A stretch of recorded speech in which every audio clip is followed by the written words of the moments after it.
తెచ్చుకుంటున్నాం. ఎట్లుంటున్నాయి వండుకోవడానికి? సన్నగా ఉంటున్నాయి కానీ అంత క్వాలిటీ ఏం లేదు. కొంత నూకలు కూడా వస్తున్నాయి నూకలు అంటున్నారు జనం. వస్తున్నాయి, కొంచెం ఉసుక కూడా వస్తుంది. కొంతమంది ఇసుక పురుగులు కూడా వస్తున్నాయి, చెక్క పురుగులు అంటున్నారు. పురుగులు తెలియదులే కానీ ఇసుక కొంచెం వస్తుంది అన్నట్టు అనిపిస్తుంది. సన్నగా ఉంటున్నాయి, మరి అంత క్వాలిటీ ఏం లేవు. సన్నవి అంటే సన్నవేమే, కాకపోతే ఏంటంటే తినడానికి మంచిగా లేవు. మంచిగా లేవు తినడానికి. అది తినాలనిపించదు. కాదు, ఇక్కడ మరి సొంత ఇల్లు ఉందా? సొంత ఇల్లు కాదు, రెంట్. మీరు పెట్టుకున్నారా మరి? అప్లై చేసుకున్నారా? లేదు, మేము మాకు అక్కడ ఓటు ఉంది కాబట్టి మా ఇప్పుడు ఊర్లోనే మళ్ళీ రెండో విడత ఇందిరమ్మ ఇల్లు ఇస్తామని చెప్పేసి కాంగ్రెస్ ప్రభుత్వం చెప్తుంది. పెట్టుకోవచ్చు కదా? పెట్టుకుంటాం కంపల్సరీ. బికాజ్ ఎందుకంటే ప్లేస్ ఉన్న వాళ్ళకేమో ఇల్లు కట్టుకుంటానంటేనేమో 5 లక్షలు సాయం చేస్తా అని చెప్పేసి అంటుంది. కాకపోతే ఏంటంటే మహిళలకి 2500 ఆసరా ఇస్తామని చెప్పేసి ఇప్పటివరకు చెప్పారు. అంటే ఈ 2.5 ఏళ్లలో అంటే మీరు తీసుకున్న సిచ్యువేషన్స్ ఏమైనా ఉన్నాయా? 2500 తీసుకున్నారా? లేదు, ఇంతవరకు అస్సలు ఎంతవరకు ఏం లేదు.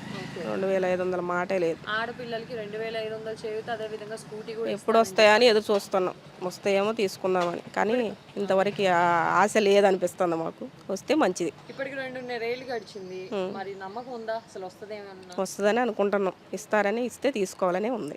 చూస్తా ఉన్నాం. అంతే. కాదు, మరి కేసీఆర్ ఉన్నప్పుడు పండగకి చీరలు పంచేటోళ్ళు కదా? అవును. అప్పుడు ఎట్లా అనిపించేది? కేసీఆర్ ఉన్నప్పుడు ఏ చిన్న పండగ అయినా సరే చీరలు మంచిగా ఉండేది, క్వాలిటీ ఉండేది, తీసుకోవాలనిపించేది కూడా.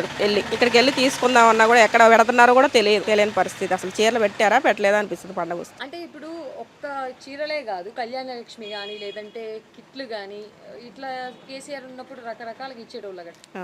మరి ఇప్పుడు రేవంత్ రెడ్డి వచ్చినాక 2.5 ఏళ్ల పాలనలో ఆడపిల్లలకి ఏం వచ్చినాయి అంటే ఏం చెప్తారు?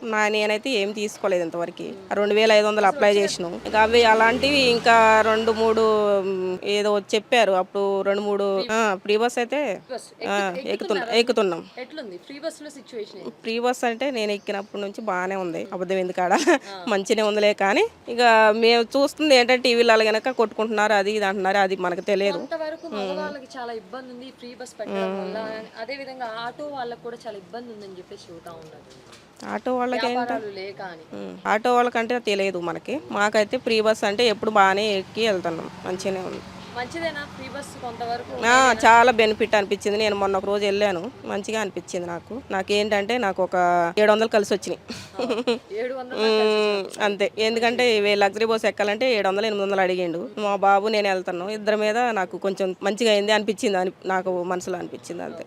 అది వరకు మాత్రం ఇంతవరకు మాత్రం మీకు ఫ్రీ బస్ పర్వాలేదు. ఇంకా మిగతాయి కూడా వస్తే బాగుండు. ఏమన్నా చెయ్యాలి అని అంటే ఇప్పుడు నెక్స్ట్ ఎలక్షన్స్ కి ఇంకా 2.5 ఏళ్ల టైం ఉందన్నమాట.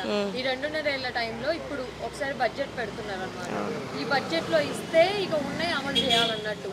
ఈసారి నెక్స్ట్ బడ్జెట్ మొత్తం ఎలక్షన్స్ కి పెట్టేసుకుంటారు అన్నట్టు. మరి ఈ బడ్జెట్ లో అసలు ఆడపిల్లలకి తెలంగాణ ప్రభుత్వంలో కాంగ్రెస్ ప్రభుత్వంలో ఏమన్నా ఇచ్చే ఛాన్స్ ఉందా? ఇక ఛాన్స్ లేదని అనుకుంటున్నాను. అంతే అనుకుంటున్నాను. ఎందుకంటే 2.5 ఏళ్ళు కలిసిపోయాయి కదా, ఇక ఇస్తారో ఇవ్వరో అన్న నమ్మకం పోతుంది చిన్నగా. లేదు, ఇస్తే బాగుండు అనిపిస్తుంది. Thank you. ఓకే.